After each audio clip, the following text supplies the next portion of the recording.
Good morning. आप सभी का स्वागत है हमारे YouTube channel Israel sir GS में।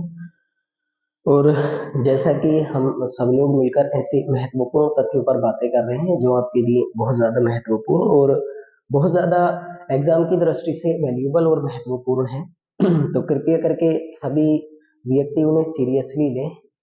देखो, पढ़ाई के प्रति कृपया करके सभी सीरियस हो जाएं। और जो भी एग्जाम आपके आने वाले हैं, अगर किसी ने फॉर्म फिलअप किया हो एसएससी का या किसी भी अदर आपकी कॉम्पिटिटिव एग्जाम का, तो आप लोगों को फील हो रहा होगा कि सबसे ज्यादा फोकस जो है इस समय वो जीएस पर किया जा रहा है, जो जनरल स्टडीज होती है, सामान्य अध्ययन होता है। और मैं आप लोगों को कई बार समझा भी चुका हूँ कि जो इन वाले जीएस का जो टॉपिक होता है उसमें कई सारे सब्जेक्ट हैं, geography, history, economics, constitution, physics, chemistry, biology, और इसके अतिरिक्त भी आपकी मिसलेनियस होता है, स्पोर्ट्स वगैरह होता है, इंटरनेशनल ऑर्गेनाइजेशन है, नेशनल ऑर्गेनाइजेशन है, इंटरनेशनल डेज होते हैं, नेशनल डेज होती है। अब इतने सारे टॉपिकों को आप कवर कैसे करें?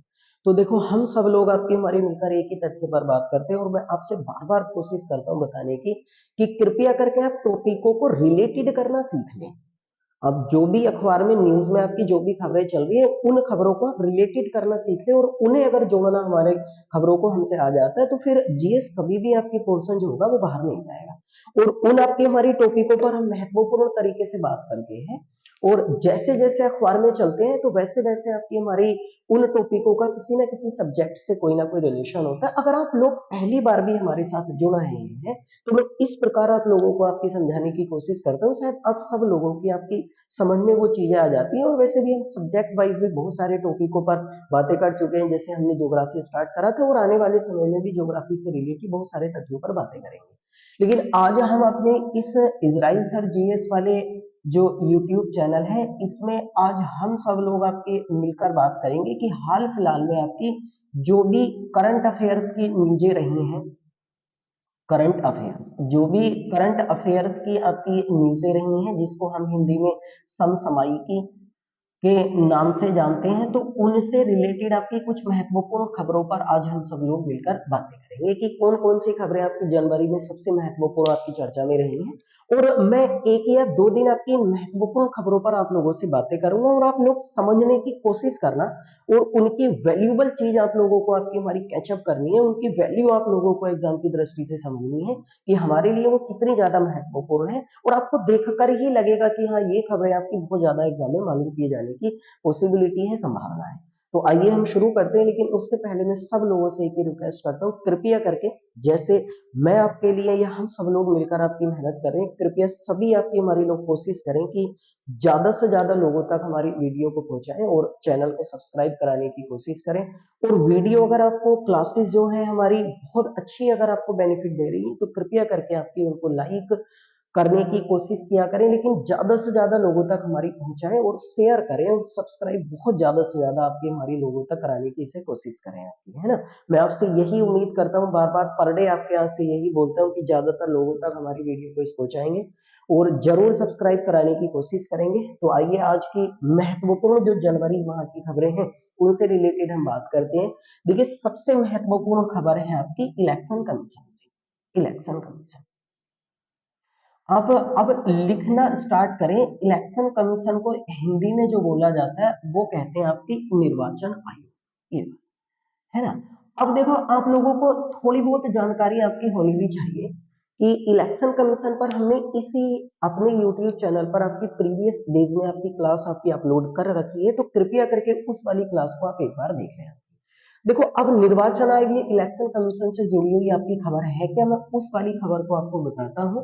और ये वाली खबर जो आज एग्जाम चल रहे हैं उनके लिए भी बड़ी वैल्यूएबल और बड़ी महत्वपूर्ण है, तो कृपया करके आप उन खबरों को समझें।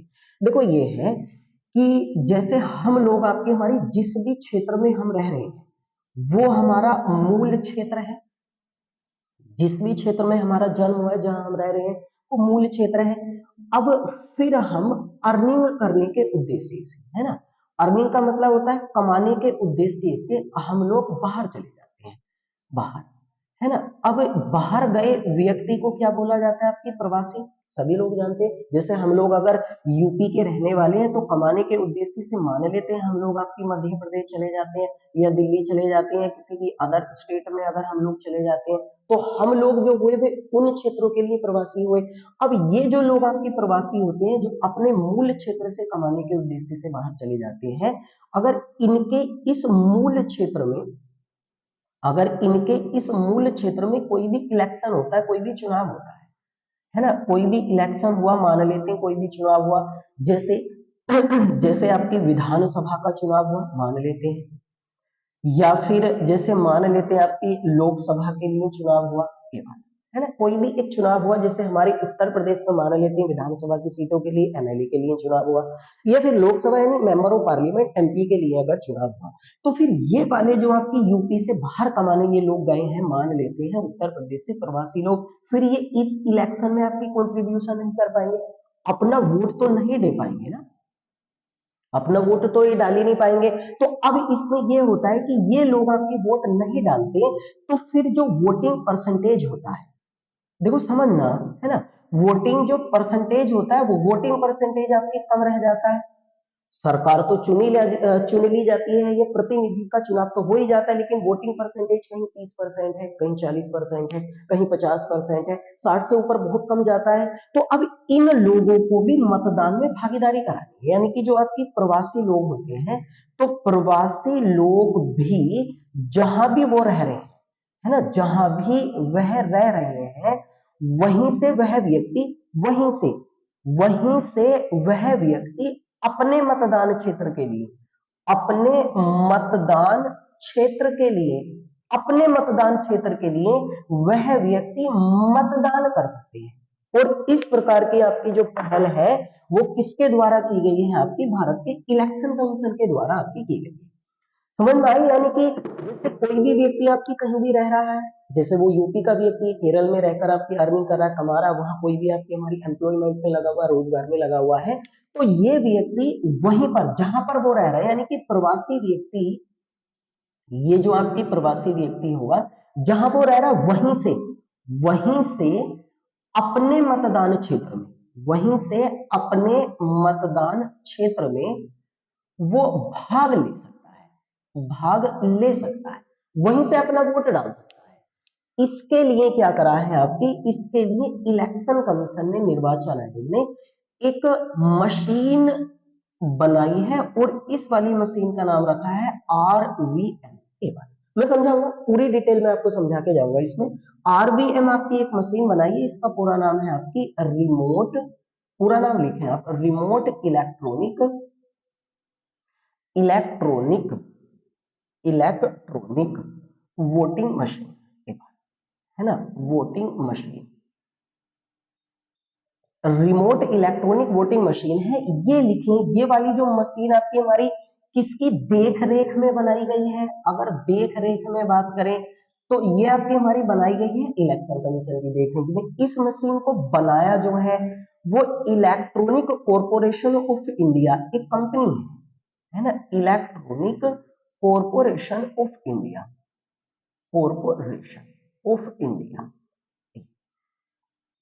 अब इनके पहले नाम लिखे, देखो आपको नाम याद होंगे तभी तो पता चलेगा। इलेक्ट्रॉनिक कॉरपोरेशन ऑफ इंडिया इस कंपनी के द्वारा बनाया गया। अब ये वाली जो कंपनी है ना, ये वाली कंपनी है आपकी सार्वजनिक क्षेत्र की कंपनी है।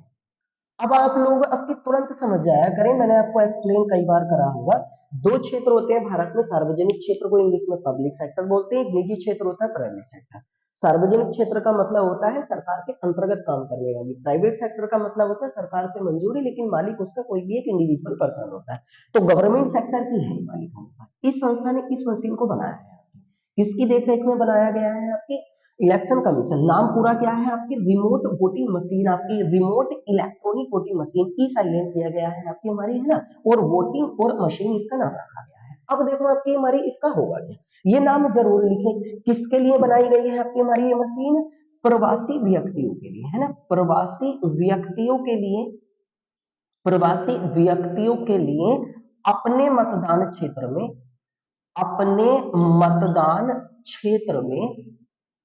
वहीं से मतदान करने के लिए इस मशीन का निर्माण आपकी इलेक्ट्रॉनिक कॉर्पोरेशन ऑफ इंडिया के द्वारा आपकी निर्वाचन आयोग की देखरेख में किया गया। भारत सरकार ने नहीं, निर्वाचन आयोग आएगा इसके लिए आपकी। अब देखो ये काम कैसे करेगी, ये आपने लिख दिया। अब मैं इसको डिटेल में आप लोगों को समझाऊंगा। देखो जैसे करके मान लेते हैं ये काम कैसे करेगी। जैसे अगर हम मान लेते हैं कानपुर के रहने वाले हैं, मान लेते हैं, है ना। अब हम कमाने के लिए आपके केरल चले जाते हैं, ये मान लेते हैं। देखो समझना, समझ में आ जाएगा। केरल चले जाते हैं हम कमाने के लिए, तो अब केरल में बहुत सारे व्यक्ति, केरल में जैसे मान लेते हैं आपकी हमारी केरल में एर्नाकुलम, एक जगह ले लेते हैं, जगह का नाम ले लेते हैं एर्नाकुलम, का नाम आपने पढ़ा होगा। केरल के एर्नाकुलम में बहुत सारे प्रवासी रह रहे हैं, बहुत सारे। इसमें प्रवासी आपके कानपुर के भी हैं, गाजियाबाद के भी हैं, यूपी के पूरे आपके किसी भी स्टेट डिस्ट्रिक्ट के हो सकते हैं, मध्य प्रदेश के बहुत सारे प्रवासी रह रहे हैं। अब ये प्रवासी आपके हमारे क्या करेंगे, है ना। इन प्रवासियों को लिए, इन प्रवासियों के लिए एक रिमोट पोलिंग बूथ बनाया जाएगा। रिमोट पोलिंग बूथ ये उस वाले क्षेत्र में बनेगा जहां अधिक प्रवासी रह रहे हैं, अधिक प्रवासी रह रहे हैं। एक रिमोट पोलिंग बूथ बनेगा। इस रिमोट पोलिंग बूथ में एक रिमोट पोलिंग बूथ से 72 निर्वाचन क्षेत्रों के लिए मतदान संभव हो सकता है। एक आंकड़ा लिखिए, 72 निर्वाचन क्षेत्रों के लिए मतदान संपन्न किया जा सकता है, ये वाला। यानी कि एक रिमोट पोलिंग बूथ वहां पर बनेगा और इस रिमोट पोलिंग बूथ पर कौन सी मशीन लगाई जाएगी, आरवीएम। अब इस पोलिंग बूथ पर वोट कौन डालेगा, ये जो प्रवासी भारतीय है ना, इन्हें या तो ऑफलाइन, है ना, या फिर आपकी ऑनलाइन, ये वाला ऑफलाइन या ऑनलाइन आपके पंजीकरण कराना होगा, रजिस्ट्रेशन जिसे कहते हैं, निर्वाचन आयोग की वेबसाइट पर जाकर। और उन्हें बताना होगा कि वो उस वाले निर्वाचन क्षेत्र के रहने वाले हैं और वो यहाँ रह रहे हैं। अब इन वाले ऑफलाइन या ऑनलाइन जो पंजीकरण कराएंगे ना, जो भी मतदाता होंगे, वोटर्स होंगे, इनका मिलान, इन लोगों का मिलान जो है उनके मूल निर्वाचन क्षेत्र से किया जाएगा। देखो ध्यान से समझना, आपकी मूल जो आपकी निर्वाचन क्षेत्र होगा ना, इससे आपकी उनका मिलान किया जाएगा। यानी कि उन्होंने जैसे पंजीकरण रजिस्ट्रेशन करा दिया कि वो एर्नाकुलम में रहते हैं, लेकिन रहने वाले वो कानपुर के हैं, तो अब उनका आपकी कानपुर से मिलान किया जाएगा इलेक्शन कमीशन के द्वारा कि कहीं आपकी फर्जी मतदान तो नहीं होगा। अब अगर मिलान हो जाएगा तो इन लोगों को, आपके हमारी जो प्रवासी होंगे, इन लोगों को इस वाले पोलिंग बूथ पर जाकर अपना वोट डालने की अनुमति आपकी दे दी। और एक रिमोट पोलिंग बूथ से 72 निर्वाचन क्षेत्रों के इलेक्शन को एक साथ आपकी हमारी संपन्न कराया जा सकता है। और उसके लिए जो मशीन यहाँ पर लगेगी, उस वाली मशीन का नाम क्या होगा, आरवीएम मशीन आपकी रखा गया है। अब इस वाली मशीन का, ये वाली आरवीएम का जो ट्रायल है, समझ रहे हो ना, है ना। आरवीएम का जो ट्रायल है वो आपकी हमारी किया गया है 16 जनवरी 2023 ईस्वी को, इसका ट्रायल। अब इस पर, इसका ट्रायल करने के लिए जो भारत की 8 राष्ट्रीय राजनीतिक पार्टियां हैं, एक दिन मैंने राष्ट्रीय राजनीतिक पार्टियां पढ़ाई है इसी वाले चैनल पर, देख लीजिए जाकर। वैसे तो अब 9 हो जाएंगी, लेकिन 8 राष्ट्रीय राजनीतिक पार्टियां और 57 जो क्षेत्रीय राजनीतिक पार्टियां हैं, इस ट्रायल के लिए इन्हें 16 जनवरी को बुलाया गया है ना।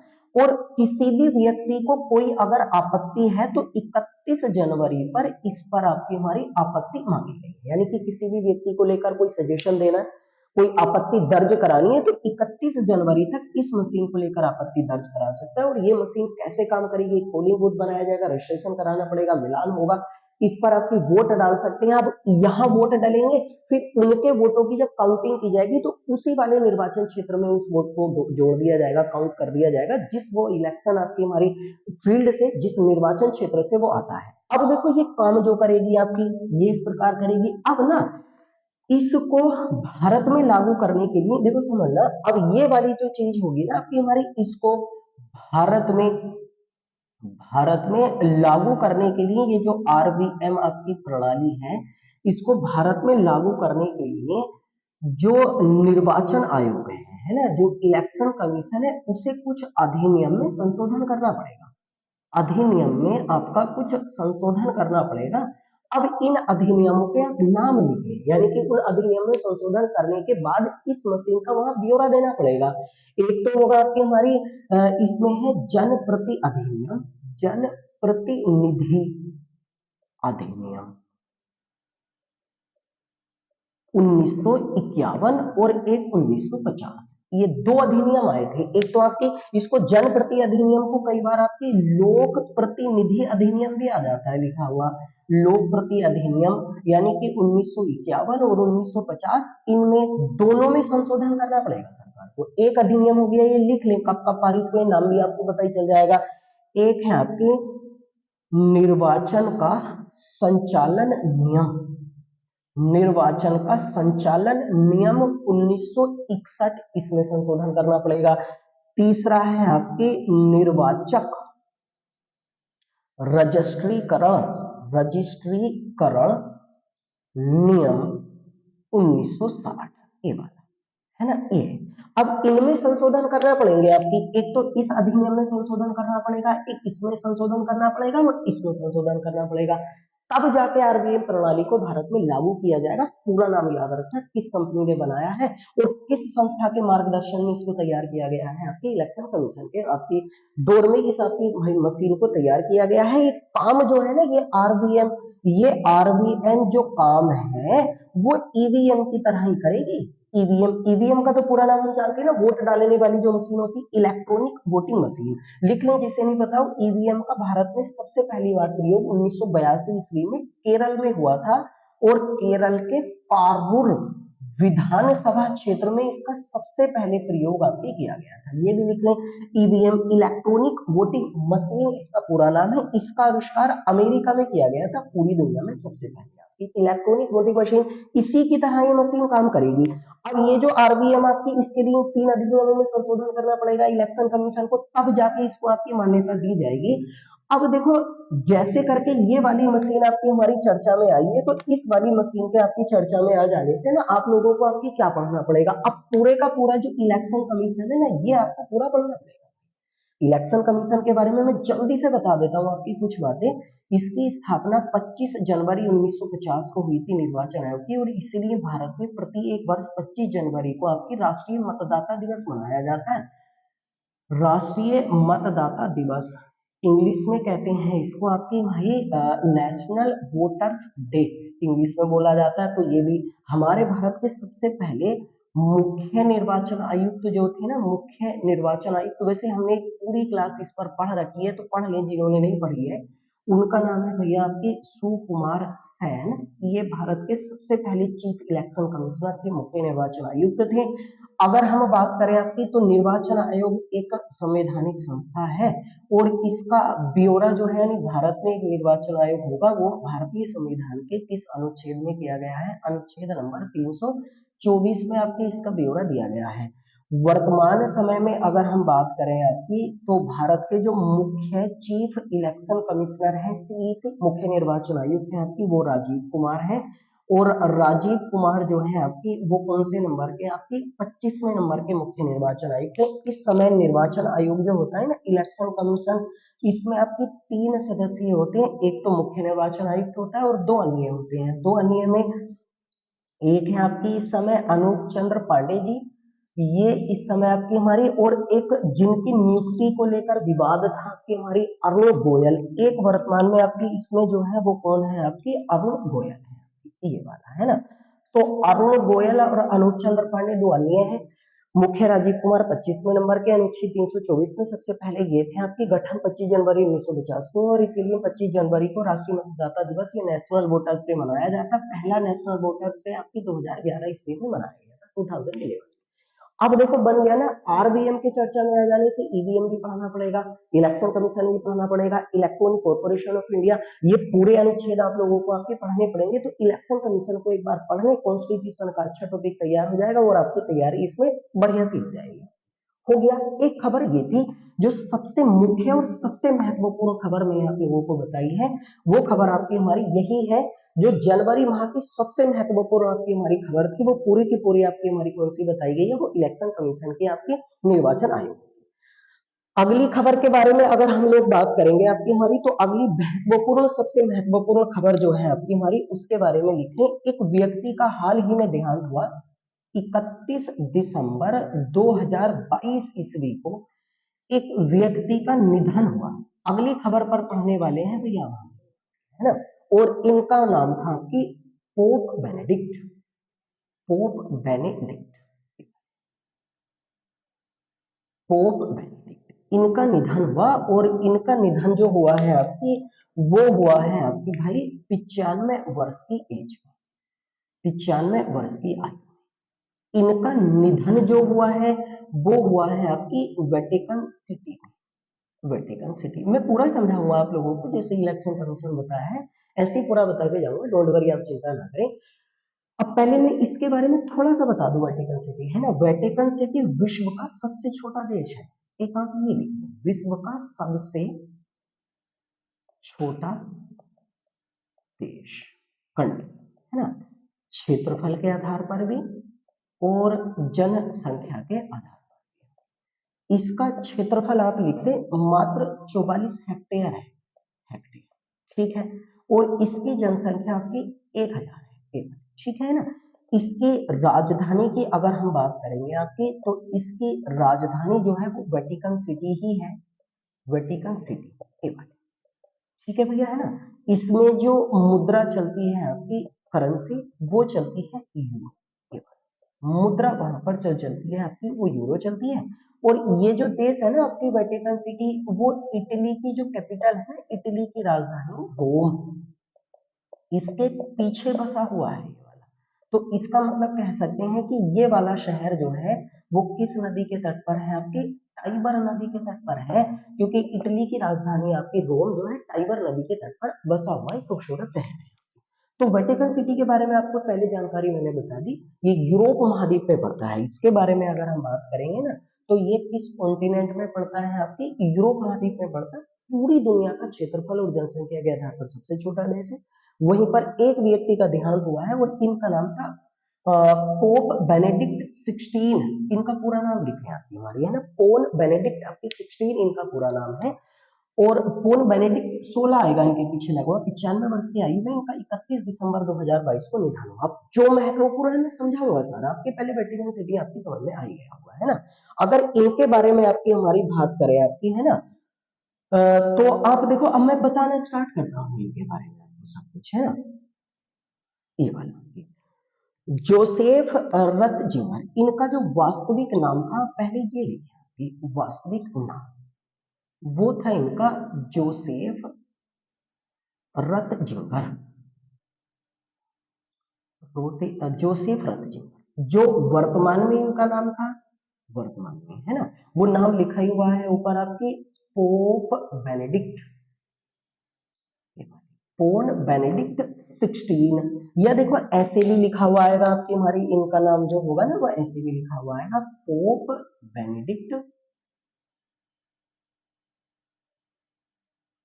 16, ऐसे, है ना। रोमन अंकों में भी लिखा हुआ आएगा इनका नाम, पोप बेनेडिक्ट 16। अब देखो मैं आपको इनके बारे में बताऊं, इनका निधन हुआ है अभी, ये बड़ी महत्वपूर्ण घटना है, इसके बारे में आप जरूर लिखना, है ना। देखो ये वैसे लिखना तो आपको सब कुछ है। देखो अगर आप पढ़ाई के प्रति सीरियस है तो मेरे बिना कहे लिखेंगे, बिना कहे उन चीजों के आपके नोट्स बनाएंगे, बिना कहे आपकी समय जो है वो खर्च करेंगे अपना आपकी इस पढ़ाई को लेकर, क्योंकि प्रोफेशन ही हम लोगों का आपकी एजुकेशन स्टडी करना है, तो उसके साथ कोई भी हम समझौता नहीं करेंगे। तो मैं बार बार सौ आपसे रिपीट करता हूँ, बस एक गुजारिश ही करता हूँ कि जैसे हम लोगों की आपकी जिंदगी चल रही है, उस जिंदगी को क्यों ना और ज्यादा इंप्रूवमेंट बनाया जा सके, और ज्यादा उस चीज को आपकी हमारी इंप्रूव किया जा सके, सुधारा जा सके। इसलिए मैं बोलता रहता हूँ आपसे कि कृपया करके आप नोट्स बनाए, ठीक है ना। इनका वास्तविक नाम जोसेफ रत्जिमर था। एक और लिख लिया, इनका जो जन्म था वो हुआ था आपकी जर्मनी। तो मूल रूप से किस देश के रहने वाले थे, जर्मनी के। देहांत वेटिकन सिटी में हुआ। अब देखो एक धर्म है इस दुनिया में, और इस धर्म का नाम है ईसाई। अब ईसाई में अगर हम बात करें तो इनका एक संप्रदाय होता है, ईसाई धर्म के लोगों का एक संप्रदाय होता है, और उसका नाम होता है कैथोलिक, कैथोलिक, है ना, कैथोलिक ईसाई। जैसे हिंदुओं में बहुत सारे संप्रदाय होते हैं, बहुत सारी कम्युनिटी होती है, मुस्लिमों में शिया और सुन्नी होते हैं, ऐसे ही जैसे करके बौद्ध में आपकी हमारी हीनयान और महायान होता है, जैन धर्म में श्वेतांबर और दिगंबर होता है, ऐसे ही करके आपकी ईसाई धर्म में एक संप्रदाय है, कम्युनिटी है, और जिसका नाम है कैथोलिक ईसाई। अब ये जो कैथोलिक ईसाई होते हैं ना, इन कैथोलिक ईसाई का जो सबसे बड़ा जो धार्मिक गुरु होता है ना, धार्मिक गुरु सबसे बड़ा, उस वाले धार्मिक गुरु को क्या बोला जाता है? पोप।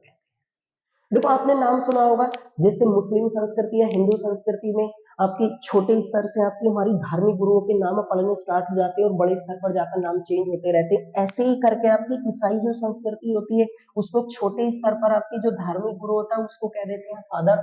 उसके बाद उसी चीज का नाम चेंज करके आपकी क्या रख दिया जाता है? पादरी रख दिया जाता है। और फिर उसी चीज का आपके हमारे नाम चेंज करके आपकी क्या रख दिया जाता है? पोप। यानी शुरू में कोई व्यक्ति अगर धार्मिक गुरु है ईसाई धर्म में तो उसका नाम फादर होगा, उसके बाद पादरी उसको उपाधि दे दी जाती है और उसके बाद लास्ट में जो सबसे बड़ा धार्मिक गुरु होता है, धार्मिक गुरु ईसाई धर्म में, उसको क्या कहा जाता है? पोप कहा जाता है। अब होता क्या है आपकी, हम जो इनके ऊपर बात कर रहे हैं आपकी पोप बेनेडिक्ट के ऊपर, आपकी जोसेफ रत्जिंगर के ऊपर जिनके हम बात कर रहे हैं, तो ये जो थे आपकी हमारी भाई पोप बेनेडिक्ट जो है, पोप बेनेडिक्ट ये है ना, पोप बेनेडिक्ट 16, ये जो है आपकी कैथोलिक ईसाई के, देखो समझना है ना, कैथोलिक ईसाई के जो धर्म गुरु बने, धर्म गुरु बने थे, ये बने थे 2005 ईस्वी, 2005 ईस्वी है ना। अब 2005 ईस्वी में जो धर्मगुरु बने थे, तो ये धर्मगुरु बने थे आपकी जॉन पॉल द्वितीय।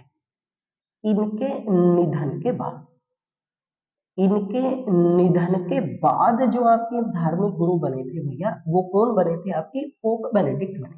ये 2005 में आपकी इनका निधन हुआ, इनके निधन के बाद बने ये। अब देखो मैं आपको बताऊं, जो भी आपकी हमारी भाई इनका कैथोलिक ईसाइयों का धर्म गुरु होता है, धर्म गुरु का मतलब सर्वोच्च धर्म गुरु की बात कर रहे हैं, जो सर्वोच्च धर्म गुरु होता है जिसको हम कह रहे हैं पोप, वो एक परंपरा ये रही है कि वह व्यक्ति आजीवन अपने पद पर रहेगा, आजीवन अपने पद पर रहेगा, आजीवन अपने पद पर वो बना रहेगा।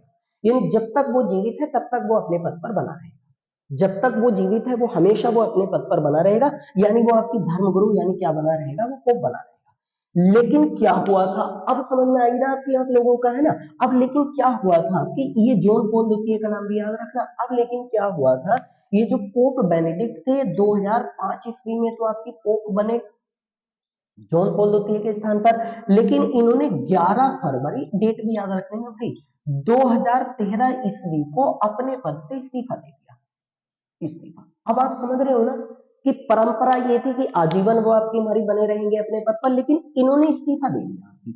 अब जब इन्होंने आपकी इस्तीफा दिया था अपने पद पर, तो इनके इस्तीफा देने का इन्होंने रीजन बताया था अपने स्वास्थ्य को लेकर कि उनका स्वास्थ्य ठीक नहीं रहता, उस रीजन से इस्तीफा दे रहे हैं, जो भी रीजन लाओ। लेकिन पिछले 600 वर्षों के इतिहास में, पिछले 600 वर्षों के इतिहास में, 600 वर्षों के इतिहास में पोप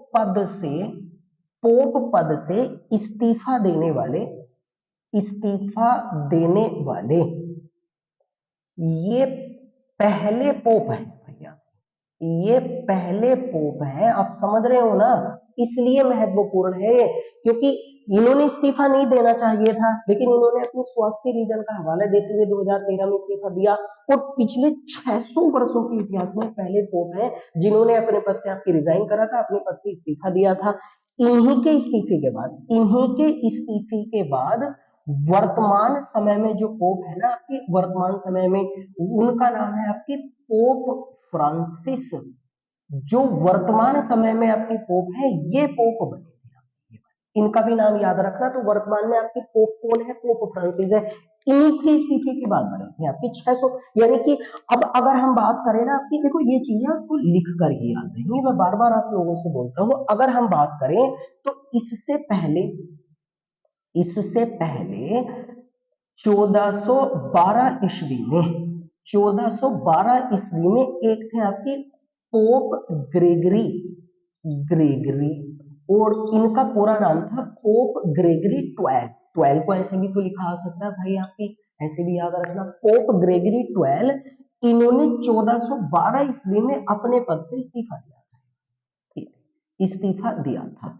तो इस प्रकार ये तो थे पहले, लेकिन इनके बाद अब जो बने हैं वो कौन बने हैं? पोप बेनेडिक्ट बने हैं। ये बात इसलिए महत्वपूर्ण है इनका निधन आपकी, कि इस्तीफा नहीं, लेकिन पिछले 600 वर्षों के इतिहास में पहले ऐसे पोप थे जिन्होंने अपने पद से इस्तीफा दिया।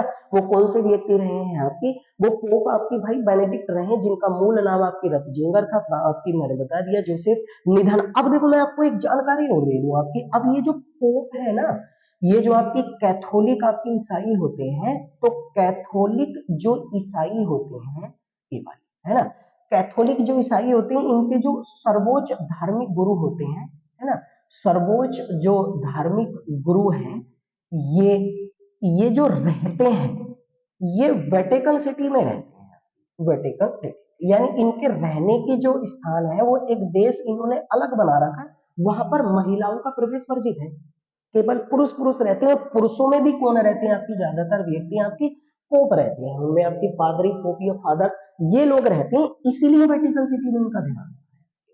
लेकिन रहने वाले तो मूल रूप से वो जर्मनी के थे, बाद में ऑस्ट्रिया भी चले गए, वो तो खैर एक हिस्ट्री हो जाएगी आपकी। तो अब आप लोगों को इस खबर के बहाने आपकी कौन सा धर्म पढ़ना पड़ेगा? आपको ईसाई धर्म एक बार पढ़ लें, ईसा मसीह जी के बारे में आपकी उनकी कहानियां जो भी है आपकी, दो चार बातें आपकी महत्वपूर्ण, आपका एक हिस्ट्री का अच्छा सा टॉपिक तैयार हो जाएगा और आपकी कहानी बन जाएगी।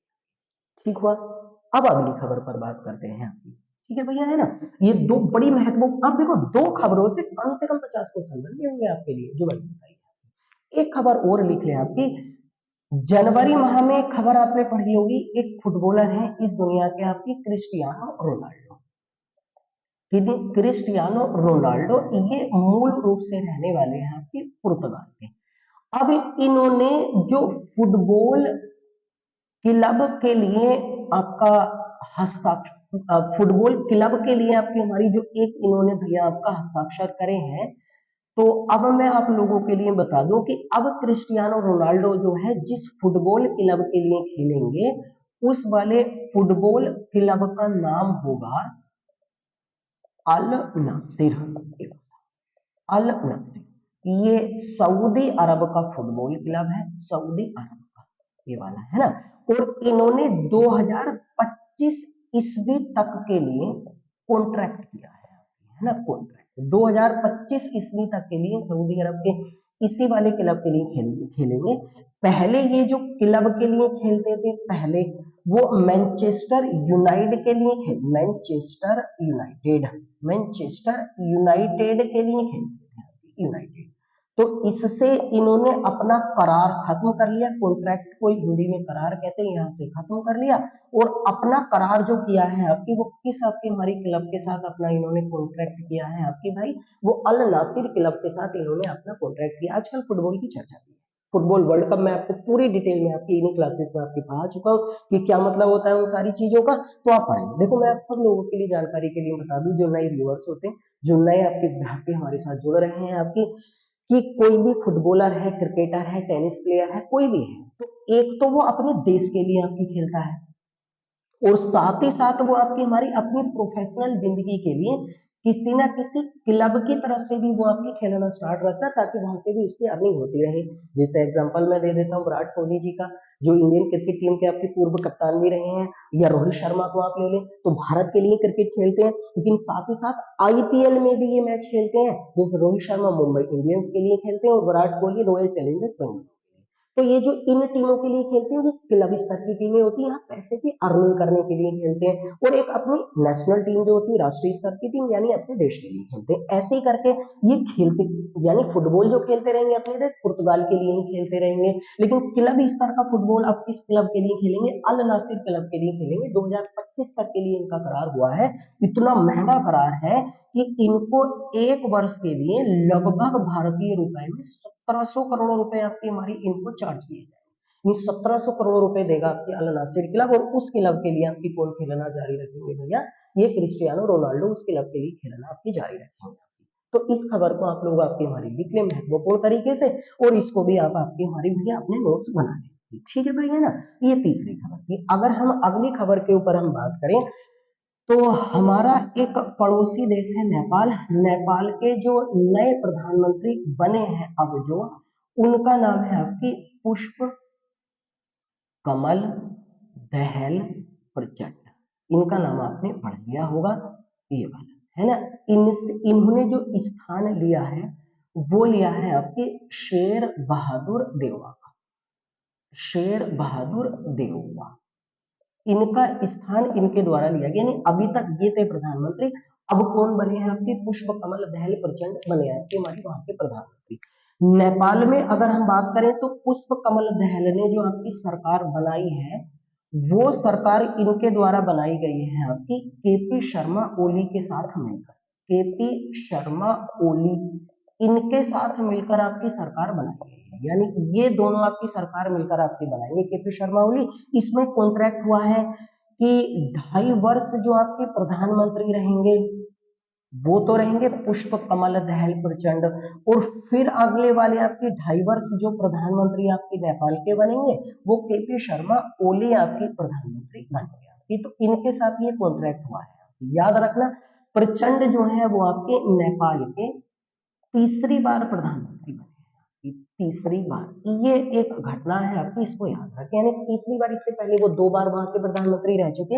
अभी तक नेपाल के प्रधानमंत्री आपकी कौन हुआ करते थे? तब आंसर क्या आएगा आपका?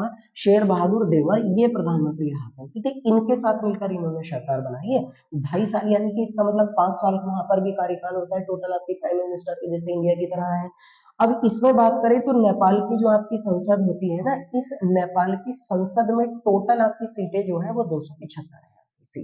सीटों की संख्या की अगर हम बात करेंगे तो नेपाल की संसद में टोटल आपकी सीटों की संख्या कितनी बताई गई है आपकी? 275 है वहां पर सीटों की संख्या जो बताई गई है। ठीक है भैया, आपकी है ना।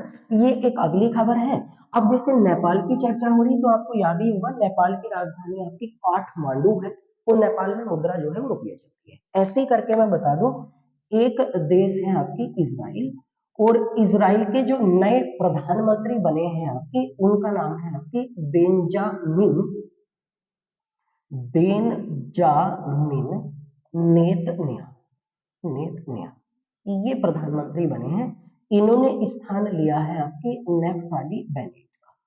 नेफ्ताली बेनेट का इनके द्वारा स्थान लिया गया है ना। बेंजामिन नेतन्याहू, ये इजराइल के, ये बात जरूर याद रखें, आपकी 6ठी बार प्रधानमंत्री बनी है इजराइल की। अगर हम संसद के बारे में बात करेंगे तो इसकी संसद का नाम है नेसेट, और यहाँ पर सीटों की संख्या जो है वो 120 है आपकी।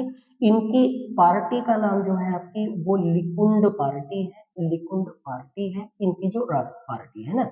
इजराइल की राजधानी आपकी यरूशलेम है। अगर चर्चा हो रही तो आपको याद रखना पड़ेगा। इसमें जो मुद्रा चलती है आपकी वो न्यू शेकेल यहाँ पर करेंसी चलती है ना। मुद्रा, यानी कि जैसे भारत में रुपया चलता है, भारत की राजधानी आपकी नई दिल्ली है, ऐसी करके इनकी कैपिटल जो है वो यरूशलेम है। और इजराइल जो है वो एक यहूदी राष्ट्र है, यानी ये लोग आपकी हमारी यहूदी आपकी हमारी धर्म को ज्यादातर मानते हैं। इनकी जो राष्ट्रीय भाषा है आपकी, वो आप लिख लें, राष्ट्रीय भाषा है आपकी इजराइल के लोगों की हिब्रू। हिब्रू वहां की राष्ट्रीय भाषा। संसद का नाम वैसे थे, 6ठी बार वहां के प्राइम मिनिस्टर बने हैं आपकी। कुल मिलाकर नेफ्ताली बेनेट का उनके द्वारा स्थान लिया गया। तो ये कुछ महत्वपूर्ण खबरें हैं जनगणना वहां से रिलेटेड। मैं आपको रोज भी अपडेट करता रहा करूंगा ऐसी चीजों पर, लेकिन आप इन पर काम करें। अब जैसे इजराइल की चर्चा है तो इजराइल पर पूरा एक अच्छा सा नोट्स बनाएं, उसकी इकोनॉमिकल कंडीशंस वगैरह, उसकी फाइनेंशियल कंडीशन वगैरह, उसकी पॉलिटिकल कंडीशंस वगैरह, उसके इर्द गिर्द बसे देशों की स्थिति वगैरह, कैपिटल वगैरह, करेंसी वगैरह, प्राइम मिनिस्टर, प्रेसिडेंट वगैरह, वो सारी चीजें एक बार आप देख लें। तो महत्वपूर्ण खबरों पर हम आपसे, मैं पर डे आपसे कोशिश कर रहा हूँ कि आप किस प्रकार पढ़ना स्टार्ट कर दें, जिस प्रकार आपके एग्जामों में सबसे ज्यादा पढ़ा हुआ है। तो हम कोशिश मिलकर आपकी पर डे आपसे करते रहेंगे। कृपया करके आप इनके नोट्स बनाते रहें, अच्छे से पढ़ाई करें।